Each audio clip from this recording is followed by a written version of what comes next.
Hi ladies and gentlemen, it is March 13th, 2017, and we are waiting for some events to possibly occur in the next few hours, next 36 hours or so. And again, like I said yesterday, I don't know what exactly it's going to be. It could be a pedophile raid, it could be the whole thing with the NYPD releasing the information on Wiener's laptop because the FBI won't. It could be a mass firing in the government.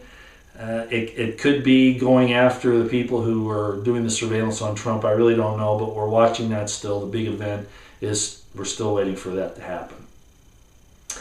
The next thing I'd like you to do is know about the little link in the description box below from Zero Hedge. It talks about the war in the government, something that I've been talking about for a long time, and the fact that this can get very, very bad. But it's not just me saying it or Matt Bracken or some other people, and I don't know how far he's gone with that. I really looked at it starting with the Boston bombing and of course 9/11. But at any rate, some crazy things are going on in the government, and it's not a very long article, so if you go down and take a look at that, I think it'll give you some information that could be very, very useful.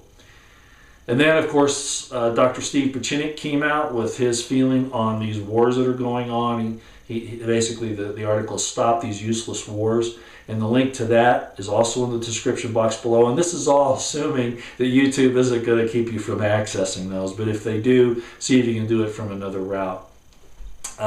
This article by Dr. Pieczenik is very important because I think he lays out the problems with the military-industrial complex and the generals, the very problems that I have talked about for a long time. Why, if I were Trump, and I'm not in the arena like he is, so I understand that, but getting these generals who have been raised up through the military-industrial complex system and taught specifically how to think inside that parameter is not helping Donald Trump or our nation. And I've resisted this thing with these generals for a long time, even the ones that were purged by Obama, because they still came up through the system. But certainly, not the ones that were allowed to stay by him.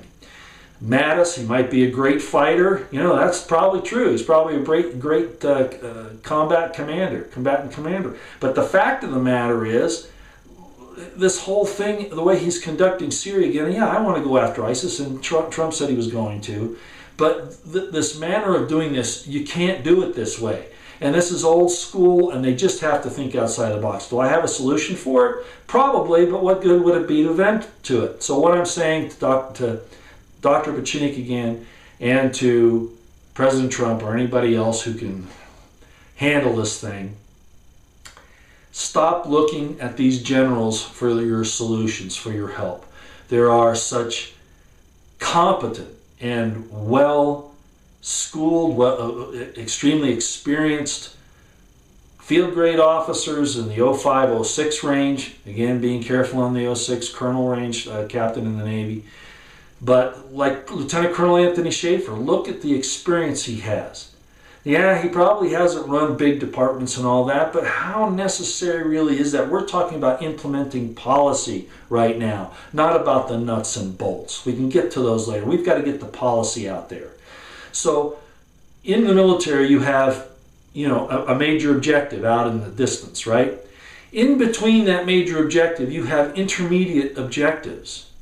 You're not, President Trump, going to get to your final objective by skipping the process of cleaning out your government and holding it accountable for its actions in the first place. It's just not going to work.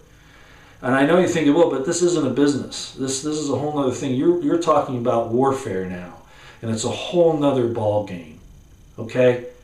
I appreciate everything you're doing, but it would be very, very much to your advantage and to the welfare of the nation and the world if you wouldn't listen to these people who have been brought up in and through the military-industrial complex and the deep state. It's going to backfire. It's not going to work very well unless you get really heavy-handed. Okay, and then the final thing I wanted to bring up was, well, it's not final. One more thing. I had to look at my watch because I go over so much.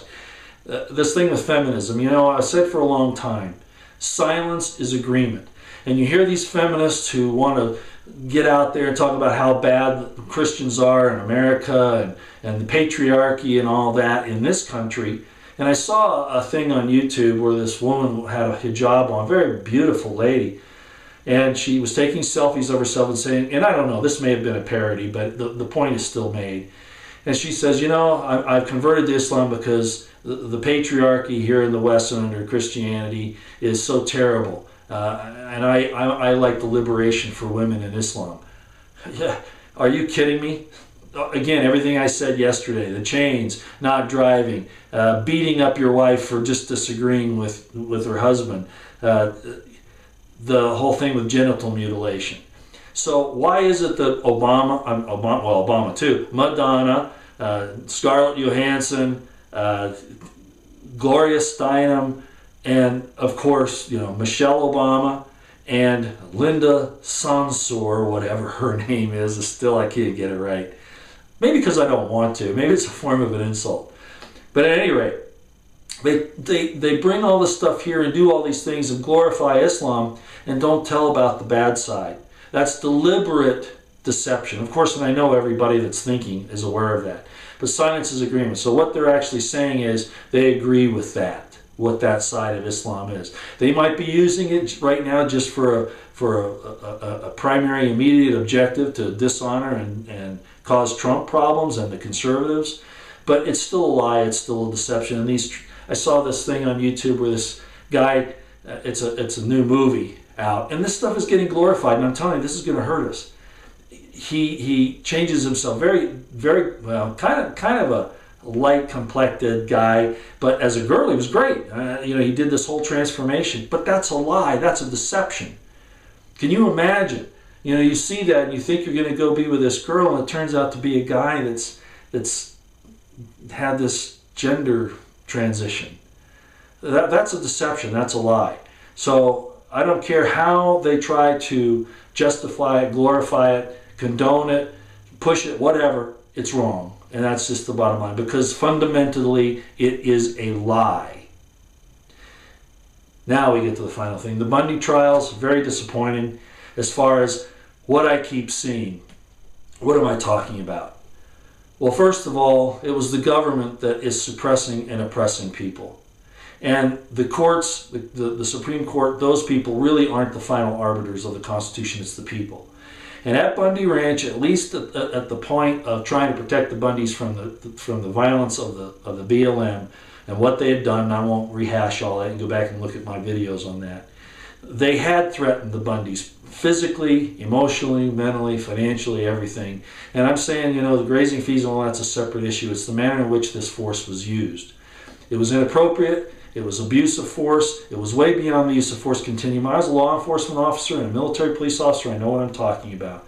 And if I had officers act like the BLM and some of those other officers from the state that were out there doing the things they were doing, if I had any authority, I'd fire them for their actions because of how bad it was. It was the BLM that said they were going to hurt people, shoot people, all of that.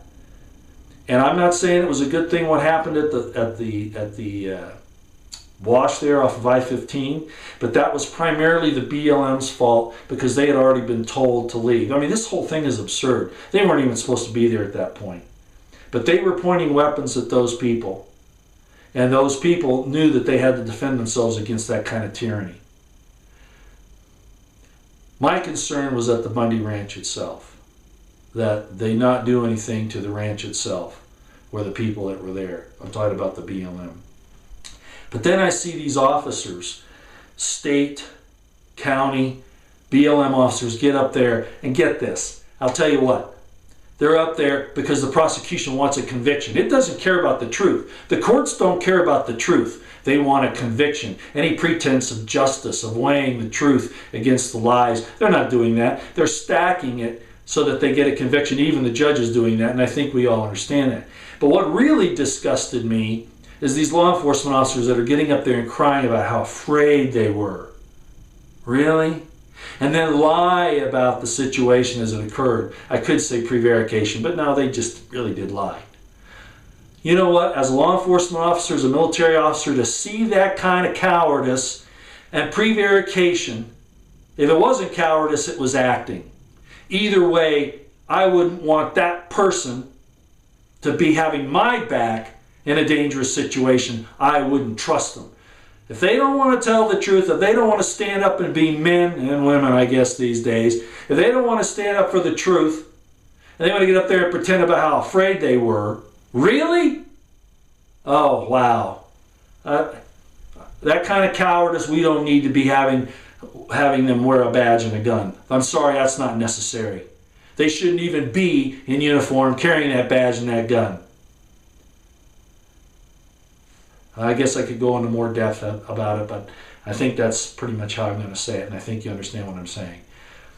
President Trump, that's why people are so upset about law enforcement in this country. First of all, the federal law enforcement agencies, the fleas, are overstepping their authority and abusing people, which you know about, and I know. But the local police and sheriffs have been doing it too, in lots of ways. And you can't fix that. I'm not saying you can't. But we can't just give a blanket, hey, everybody's great in law enforcement, because frankly, President Trump, it isn't true. I knew that when I was a police officer. I saw the abuses, and I complained about them. Oh yeah, I got ousted a little bit, but the fact of the matter is I didn't put up with it. And neither can you, sir. Those people that lied and prevaricated and exhibited that crime, that cowardice on the stand, they get no respect from me. None. And they won't from any law enforcement officer that's worth his salt. And I think Sheriff David Clark would agree with me. Well, my time's up, so I'll go, but I just wanted to get up this little quick video. Again, keep your eyes and ears open. Things could be happening. Again, I don't know the exact situation, but it should be happening in the next 36 hours or so, if they actually could pull it off. And again, I don't know all the details. Thanks for listening.